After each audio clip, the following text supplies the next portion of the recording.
کہ جس دن اس دنیا میں اذان کی صدا نہیں آئے گی، آپ کی بھی دعائیں ملیں، جس دن اس دنیا میں اذان کی صدا نہیں آئے گی، رات ہی رہ جائے گی اس دن صبح نہیں آئے گی۔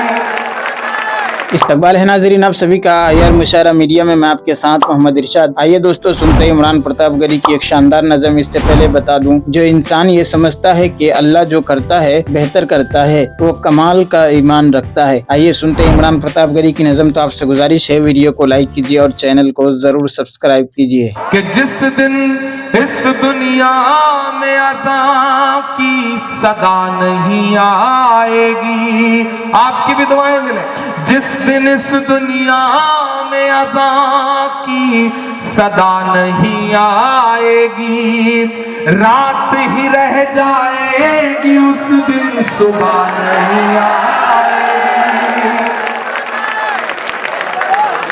کیا میں سچ بول رہا ہوں؟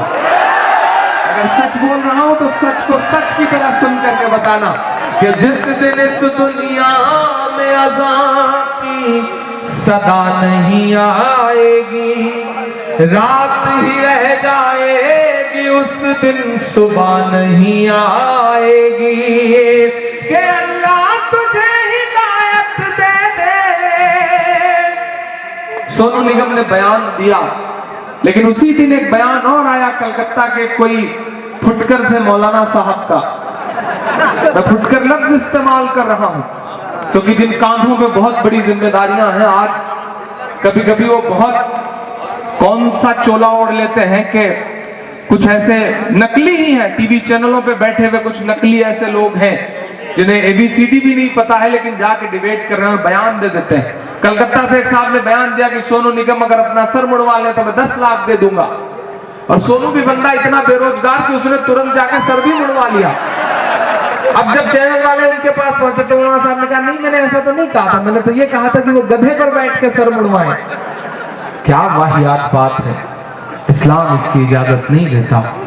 آپ اللہ کے رسول مسجد نبوی میں بیٹھے تھے صحابیوں کے ساتھ، ایک شخص پہنچتا ہے اور آپ کے سامنے مسجد نبوی میں پیشاب کرنا شروع کر دیتا ہے۔ صحابی دوڑتے ہیں مارنے کے لیے، آپ اللہ کے رسول منع کرتے ہیں، کہتے ہیں پانی لاؤ، اسے صاف کرو، اور اس شخص کو اپنے پاس بلا کے کہتے ہیں کہ مسجد اللہ کی عبادت کا گھر ہے، پیشاب کرنے کی جگہ نہیں ہے۔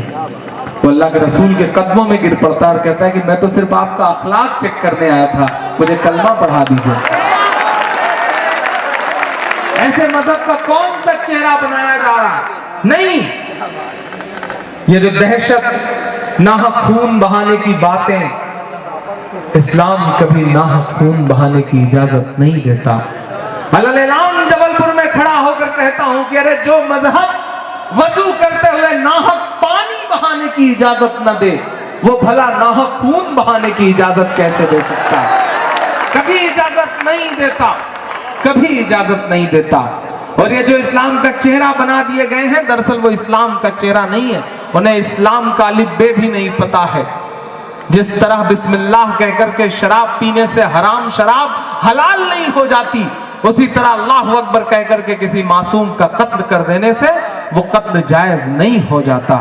یہ بات سمجھنی پڑے گی اور یہ بات بولنی پڑے گی، کیونکہ آپ اللہ کے رسول، آپ اس بات کو سمجھ لیں، میری آنکھوں کے سامنے بڑی تعداد میں مسلمان بیٹھے ہیں، آپ اللہ کے رسول کے لیے جو لفظ استعمال ہوا وہ رحمت للمسلمین نہیں ہوا، رحمت للعالمین ہوا۔ پورے عالم کے لیے رحمت بن کے آئے ہیں، صرف مسلمانوں کے لیے رحمت بن کے نہیں آئے۔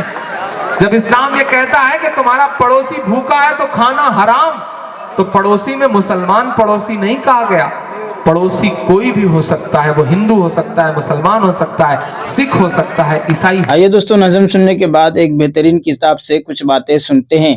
ان اصطلاحوں کو علل اطلاق نہ تسلیم کرنا چاہیے، نہ بالکل رد کر دینا چاہیے، کیونکہ ان کے معنی میں بعض معنی درست ہیں اور بعض غلط، اور کتاب و سنت و اجماع سے باطل ہیں۔ مثلاً بعضوں نے غوث کے معنی یہ بیان کیے ہیں کہ خدا کے اس واسطہ سے انسانوں کی روزی و تنگی اور تکلیف و مصیبت میں مدد و نصرت کرتا ہے، حالانکہ یہ خیال اسلام کے خلاف اور نصارہ کے عقیدہ کے مشابہ ہے، جو وہ اس باب کے متعلق رکھتے ہیں کہ جس کا کہیں کوئی پتہ نہیں، یا امام منتظر کے عقیدہ کی طرح ہے جو اب سے 440 سال پہلے غار میں جا کر غائب ہو گیا۔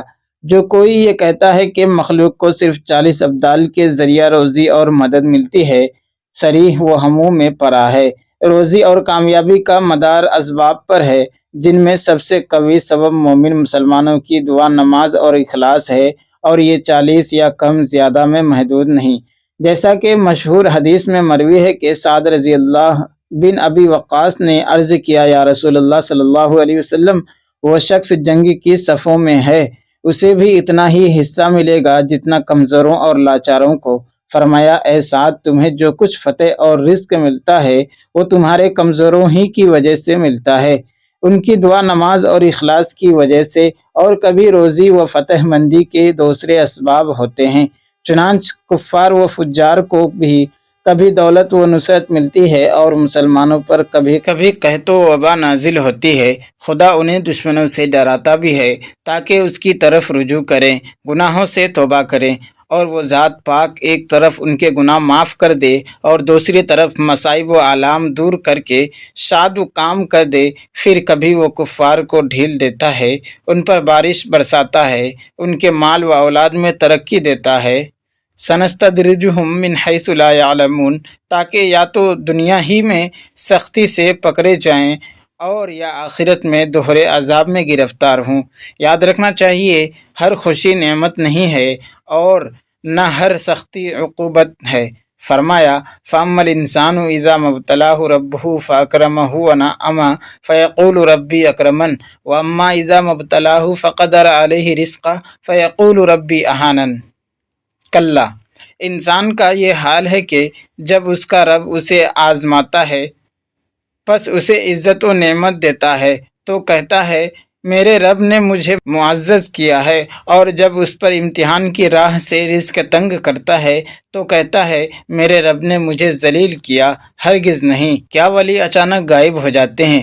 اولیاء، انبیاء و مرسلین میں کوئی ایسا نہیں ہوا جو ہمیشہ لوگوں کی نظروں سے غائب رہتا ہو، بلکہ یہ تو ویسی ہی بات ہے جیسی حضرت علی رضی اللہ عنہ کے متعلق گمراہ کہتے ہیں کہ آپ بادلوں میں ہیں، یا یہ کہ محمد بن حنفیہ رضوی پہاڑ میں ہیں، یا یہ کہ محمد بن الحسن رضی اللہ عنہ سامرا کے غار میں ہیں، یا یہ کہ حاکم بامر اللہ فاطمی المقتم پہاڑ میں ہے، یا یہ کہ ابدال رجال الغیب کوہ لبنان میں چھپے بیٹھے ہیں، اور اسی قسم کے تمام اقوال محض کذب و بہتان ہیں۔ بلا شبہ کبھی کسی شخص کے حق میں خرق عادت ہوتا ہے، اور وہ لوگوں کی نظر سے دشمن کے ڈر یا کسی اور وجہ سے مخفی بھی ہو جاتا ہے، لیکن علی الاطلاق دعویٰ کرنا کہ یہ لوگ عمر بھر غائب رہتے ہیں قطعاً باطل ہے۔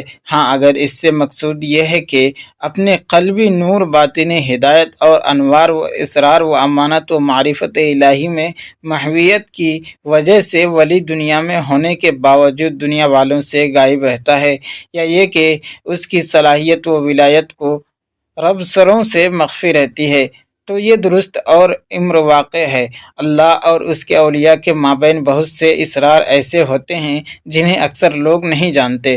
دوستو، ویڈیو کے آخر میں آپ سے گزارش ہے، اگر ویڈیو پسند آئی ہو تو ویڈیو کو لائک کیجیے اور چینل کو ضرور سبسکرائب کیجیے۔